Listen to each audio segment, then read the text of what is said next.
അന്ന് ഞാൻ ഫോർട്ട് കൊച്ചിയിൽ കൂടെയൊക്കെ കുറേ കറങ്ങി നടന്ന് കണ്ടു.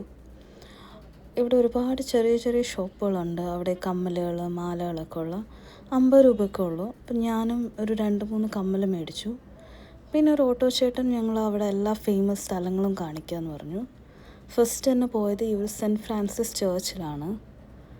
അത് കഴിഞ്ഞ് അവിടെ നിന്ന് നേരെ പോയത് നമ്മുടെ ബിലാൽക്കയുടെ ബിഗ് ബിയുടെ ഷൂട്ടിംഗ് നടന്ന സ്ഥലത്തോട്ടാണ്.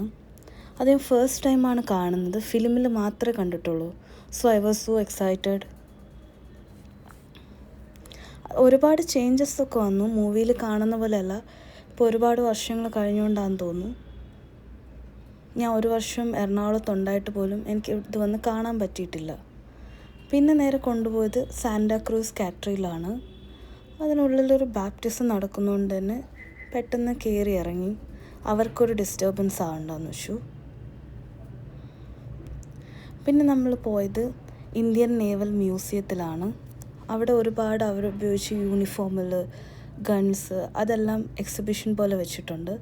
പിന്നെ അവരുടെ ഡോക്യുമെൻ്ററി ഒക്കെ കാണിക്കുന്നുണ്ട്. പിന്നെ ആനിമേഷൻസ് അതെല്ലാം. പിന്നെ അവിടെ നിന്ന് പുറത്തിറങ്ങി ഷോപ്പിംഗ് ഓപ്ഷൻ ഉണ്ടായിരുന്നു. ഞാൻ പ്രത്യേകിച്ചൊന്നും ഷോപ്പ് ചെയ്തില്ല. പിന്നെ പോയത് പെർഫ്യൂം ഫാക്ടറിയിലാണ്. അവിടെ എങ്ങനെ പെർഫ്യൂം ഉണ്ടാക്കുന്നത്, സ്റ്റോർ ചെയ്യുന്നത് അതിനെക്കുറിച്ചിട്ടൊക്കെ അവിടുത്തെ സ്റ്റാഫ് നമുക്ക് എക്സ്പ്ലെയിൻ ചെയ്തു തന്നു.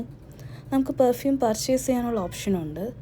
പെർഫ്യൂം മാത്രമല്ല, അവരുടെ ഹെർബൽ ക്രീമുകൾ, പിന്നെ ചന്ദനത്തിരി അതെല്ലാം ഉണ്ട്. ഇതിനകത്ത് കയറിയപ്പോൾ തന്നെ നല്ല സ്മെല്ലായിരുന്നു. അപ്പം എനിക്ക് ഏതെങ്കിലും ഒരു പെർഫ്യൂം വാങ്ങണമെന്നുണ്ടായിരുന്നു. അവരൊരുപാട് സ്മെല്ലിനെ കുറിച്ചിട്ടും ഇതിൻ്റെ ഓരോ ബ്രാൻഡിനെ കുറിച്ചിട്ടൊക്കെ നമുക്ക് എക്സ്പ്ലെയിൻ ചെയ്തു തന്നു. ഇതിൻ്റെ മുകളിൽ വെച്ചേക്കുന്ന എല്ലാം ചന്ദനത്തിരിയാണ്. നല്ല രസമുണ്ടായിരുന്നു അത് കാണാൻ. അങ്ങനെ ഞാനും 2 പെർഫ്യൂം മേടിച്ചു. ഒന്ന് ഗുച്ചിയും പിന്നെ ഡിയോറും. അവരത് നമുക്കിഷ്ടമുള്ള ബോട്ടിലൊക്കെ സെലക്ട് ചെയ്യാം. സോ അവർ നല്ല ബോട്ടിലൊക്കെ ആക്കി തന്നു.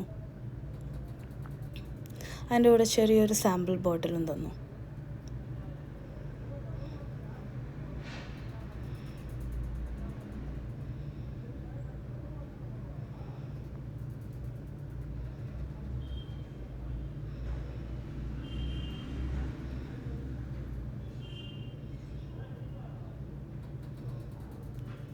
എനിക്കിതിൽ ഗുച്ചിയുടെ ഒരു സ്മെല്ലാണ് ഭയങ്കര ഇഷ്ടപ്പെട്ടത്.